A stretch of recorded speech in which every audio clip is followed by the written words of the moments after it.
Halo, hai Sobat Trader, balik lagi bersama saya dan Fikri, analis dari DDMax Pusat Bandung. Oke, kali ini kita bakal sharing mengenai hal-hal penting apa aja sih untuk meningkatkan skill trading gitu kan. Karena kebanyakan di luaran sana mungkin kayak, apalagi pemula gitu kan, pasti bingung apa aja sih yang harus disiapkan gitu kan dari awal mula terjun ke dunia trading gitu. Nah, kita bakal bahas nih sedikitnya kayak hal-hal penting untuk meningkatkan skill trading itu ada apa aja sih gitu kan. Oke, kita langsung ke materinya. Yang pertama gitu kan, meski dunia trading forex gitu kan terkesan rumit, namun bukan berarti tak bisa dipelajari gitu kan, karena satu hal yang harus dicatat bahwa dunia trading forex adalah soal dunia yang harus terus belajar. Jadi kayak misalkan kita udah 1 tahun trading pun gitu kan, tetap gitu kan, gimana caranya kita harus belajar setiap harinya, karena kayak misalkan isu fundamental itu tiap harinya terus update dan kita harus belajar gitu kan, belajar dari kejadian sebelumnya, belajar dari apa yang sedang terjadi gitu kan. Jadi jangan bosan-bosan untuk belajar kalau misalkan di dunia trading gitu kan. Terus kemauan untuk terus belajar merupakan hal penting untuk meraih kesuksesan dalam dunia trading forex, betul gitu kan. Orang yang nggak belajar, apalagi misalkan orang-orangnya yang dimana kayak ya udah gitu kan monoton gitu kan, itu ibaratin bakal susah di dunia trading. Karena kenapa? Yaitu kita harus setiap hari belajar, entah itu belajar menganalisa setiap harinya, evaluasi seperti apa gitu kan, kesalahan-kesalahan kita trading sebelumnya gitu kan. Jadi selalu evaluasi gitu kan. Evaluasi pasti ada yang namanya kayak belajar gitu. Terus perlu diingat juga bahwa keberhasilan pada trading tak dapat dilihat dari banyak teknikal indikator yang diterapkan, namun bagaimana kemampuan atau strategi yang mudah dilakukan dan menghasilkan keuntungan bagi trader gitu. Betul banget gitu kan. Jadi gak bisa dilihat dari banyaknya teknikal yang kita pelajari, tapi gimana caranya hasil yang kita dapetin itu ibaratin bisa konsisten setiap harinya, setiap minggunya, setiap bulannya, setiap tahunnya gitu. Itu baru yang trading sungguh-sungguh. Oke, kita langsung ke materinya. Hal-hal penting untuk meningkatkan skill trading. Yang pertama itu ada disiplin, membuat analisa, rencana, dan catatan. Dalam trading forex memiliki 2 analisa, yaitu teknikal dan fundamental, betul kan? Terus jika kita dapat mengetahui cara yang benar untuk menganalisa teknikal dan fundamental, maka proses analisa trading pun akan semakin akurat. Hal ini dapat memunculkan peluang untuk mendapatkan profit yang lebih besar. Buatlah juga rencana atau planning trading, misal menentukan pair mata uang yang kita akan tradingkan, menentukan entry point dan exit pointnya gitu kan. Lalu buatlah catatan sebagai bahan evaluasi terhadap strategi trading kita. Betul banget gitu kan. Kalau misalkan teman-teman di luaran sana belajar gitu kayak yang namanya analisa teknikal dan fundamental gitu, itu udah jadi pegangan buat teman-teman gitu kan. Kalau misalkan teman-teman udah tahu nih gitu kan analisa fundamentalnya ini ke depannya untuk USD bakal melemah gitu kan, karena ibaratnya udah ada isu yang dimana kayak misalkan teman-teman udah dapat bocoran gitu kan, mata uang USD itu bakal dipotong kan, otomatis itu USD-nya bakal melemah. Kalau misalkan teman-teman suka tradingnya di SAU USD gitu kan atau di gold, ya itu bisa dilihat gitu kan. Untuk sekarang juga belum ada keputusan pun, sekarang gold udah harganya udah kemana gitu kan. Jadi teman-teman kalau misalkan udah tahu arahnya kemana, dari fundamental trennya kemana, teman-teman tinggal tentuin teknikalnya itu teman-teman mau pakai teknikal apa gitu kan. Untuk apa? Untuk menentukan entry point dan exit pointnya gitu. Jadi teman-teman juga harus menentukan pair apa aja yang teman-teman tradingkan. Kayak misalkan teman-teman oke, fokusnya saya cuma di SAU USD aja gitu kan, ya udah teman-teman perdalam fundamental USD-nya gitu kan. Terus kedua, kalau misalkan udah tahu arahnya kemana, teknikalnya teman-teman matengin gitu kan, teknikalnya dimatengin supaya teman-teman juga tahu entry point sama exit point yang baik tuh di mana gitu.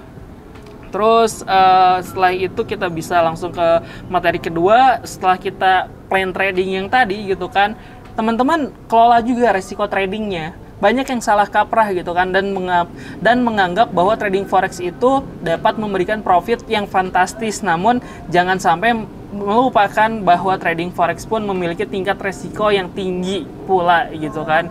Maka dari itu kita harus menentukan gitu kan, harus mampu memahami risk management gitu kan, di antara modal, ukuran lot, frekuensi, dan risk exposure gitu kan. Jadi teman-teman kalau misalkan trading, yang paling penting selain plan trading itu yaitu kelola resiko tradingnya money manajemennya gitu kan. Kalau misalkan teman-teman tradingnya oke, modalnya 100 juta gitu kan, atau modalnya mau besar mau kecil, tapi teman-teman misalkan nggak tahu yang namanya money management gitu kan, teman-teman modal 100 juta entry-nya langsung 5 lot, langsung 10 lot, ya teman-teman ibaratnya itu full margin gitu kan. Teman-teman full margin nggak tahu analisanya, nggak tahu ibaratnya plan-nya gitu kan, tiba-tiba full margin, ya teman-teman habis gitu kan modalnya. Seberapa besar pun kalau misalkan teman-teman money management yang nggak benar, nggak punya plan trading, ya teman-teman bisa dikatakan dalam dunia trading ya bakal stuck gitu-gitu aja gitu kan. Akhirnya apa? Habis depo lagi gitu kan. Jadi teman-teman harus kelola risiko trading. Misalkan teman-teman modal 100 juta atau 10.000 USD gitu kan, teman-teman entry-nya cuma 0,1 lot gitu kan, 0,10 lot, ya teman-teman itu udah dikatakan aman banget gitu kan. Teman-teman tinggal menentukan entry point sama exit pointnya gitu kan. Kalau misalkan teman-teman tipe averaging itu udah masih aman banget gitu kan, 0,10 gitu kan. Apalagi teman-teman 0,10 terus pakai TP dan SL gitu kan, teman-teman tinggal kelola aja. Kayak misalkan oke, hari ini aku profitnya 5 kali, SL-nya 2 kali misalkan, ya itu ibaratin teman-teman udah di mana akumulasinya masih profit gitu kan. Tinggal teman-teman evaluasi gitu kan, ini 2 kali SL di hari ini tuh salahnya di mana gitu kan. Terus dengan money management yang baik gitu kan, teman-teman ya psikologi pun bakal tenang gitu. Nah, lanjut ke materi selanjutnya. Di sini ada psikologi trading. Nah, psikologi trading sangat diperlukan oleh para trader karena menjadi salah satu kunci kesuksesan dalam dunia trading forex gitu kan.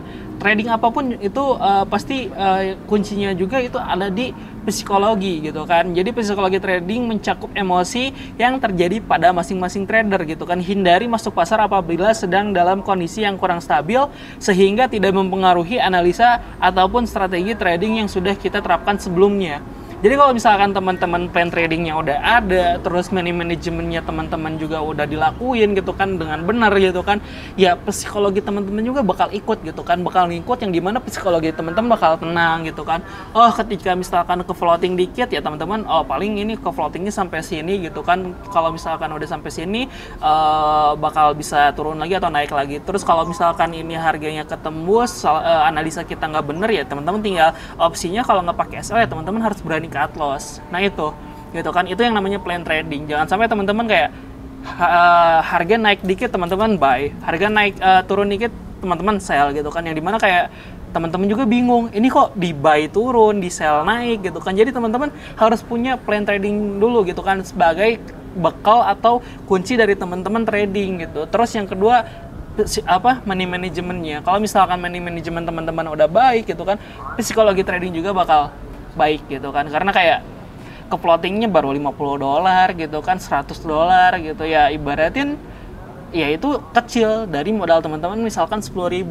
Beda halnya kalau misalkan modal teman-teman 10.000 pakai lotnya 2 lot, 3 lot gitu kan, terus misalkan ke floatingnya sampai 5.000, 6.000, 7.000, ya teman-teman juga kayak dikit-dikit main HP, dikit-dikit kayak ibaratin mantau chart gitu kan, panik, kerjaan nggak tenang gitu kan, kegiatan keganggu gitu. Nah itu balik lagi, kalau misalkan trader yang benar, trader yang udah ibaratin udah menguasai plan trading dan money manajemennya, itu psikologinya bakal tenang. Oh santai gitu kan, paling SL juga kita udah dibatasin misalkan cuman 50 pip gitu kan. Jadi teman-teman yang pertama itu ya itu gitu kan, dari 3 kunci tersebut teman-teman bisa diterapin. Pertama apa tadi?